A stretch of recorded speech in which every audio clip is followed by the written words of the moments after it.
Okay, so Romeo and Juliet. It's a story that we all feel like we know, right? But here's the thing that's always bugged me. It's probably the most famous tragedy ever written, but there's no big twist. There's no surprise ending. In fact, Shakespeare literally tells us exactly what's going to happen from the get-go. So if it's not suspense that keeps us hooked, what is it? I mean, how does a play that's over 400 years old still have the power to just completely break our hearts every single time we see it? Well, that's the big question we're going to try and answer here. And the answer, it turns out, isn't really in the plot itself. The real magic is in the craftsmanship. It's all about the deliberate, totally masterful choices Shakespeare made when he was building this thing from the ground up. To really get how he pulls this off, we need to pop the hood and look at his toolkit. We're going to explore three key things: the play's blueprint, which is its form, the framework that holds it all together, its structure, and of course, the beautiful, intricate details of the language he uses.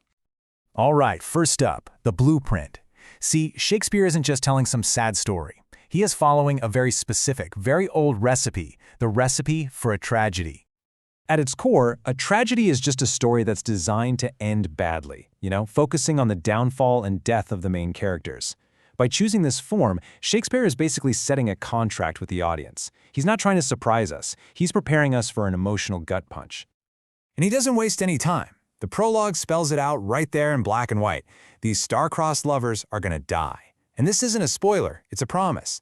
By telling us their fate is already sealed, he takes the question of if they'll die off the table. And that forces us to focus on the much more interesting questions of why and how.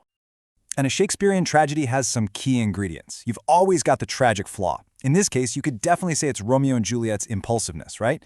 Then you've got these huge external pressures, like that pointless family feud and this heavy sense of fate hanging over everything.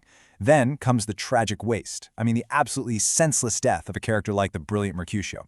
And it all builds to this thing called catharsis, that feeling of emotional release at the end, when the families finally make peace over their children's bodies. It's a proven formula for emotional devastation. So now let's look at how that tragic recipe is baked into the play's framework. If the form is the recipe, then the structure is how you follow it, step by step. And Shakespeare uses a 5-act structure that builds and releases tension with, almost mathematical precision. The whole play follows this perfect dramatic arc. Act 1, we get the setup, the feud, the city, the people. Act 2, things escalate. They fall head over heels, they get married in secret, and suddenly the stakes are sky high.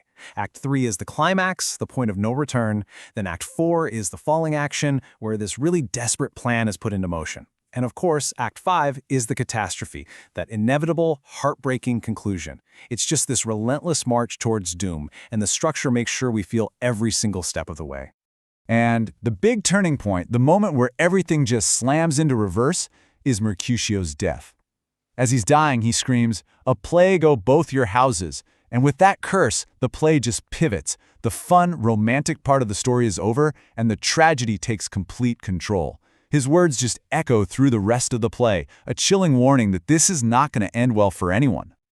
Okay, so we've got the blueprint, we've got the framework. Now let's zoom all the way into the tiny details that make this play so powerful. Shakespeare's incredible use of language. One of his most powerful tools is something called dramatic irony. This is that gut-wrenching, almost painful feeling you get when you, in the audience, know something that the characters on stage have no idea about. It makes us feel powerful, but it also makes us feel completely helpless because we have to sit there and watch these people walk right into traps that we can see from a mile away. And this is maybe the most heartbreaking example in all of literature.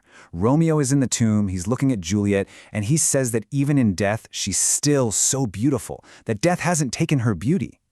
And everyone in the audience is just screaming inside their heads, "It's because she's not dead!" But he can't hear us. And that huge gap between what we know and what he doesn't, that is what makes this moment absolutely unbearable. Shakespeare is also a master at using different styles of speech to build his world.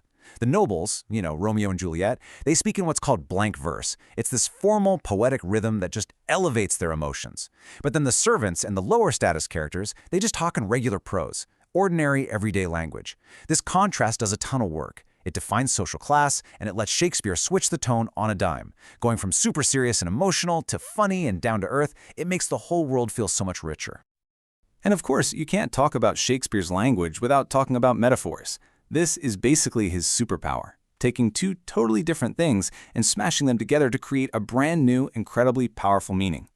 And this has got to be the most famous one of all time. Romeo doesn't just say, "Oh, Juliet is bright," or "Juliet is pretty." He says, "Juliet is the sun." Just think about what that actually means. She is the center of his universe. She gives life. She changes his entire world. He packs a whole universe of feeling into that one perfect comparison. And that is how Shakespeare makes us feel the unbelievable intensity of first love. So, we've got the tragic blueprint, the relentless framework, and those beautiful tiny details. Let's put it all together and finally solve that puzzle we started with. When it comes right down to it, the play's devastating power doesn't come from just one thing. It comes from the way all three of those elements work together perfectly.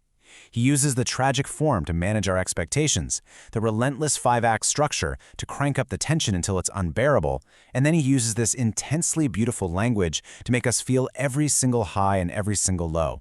It's not just a story, it's a piece of emotional architecture. And that leaves us with one last thought.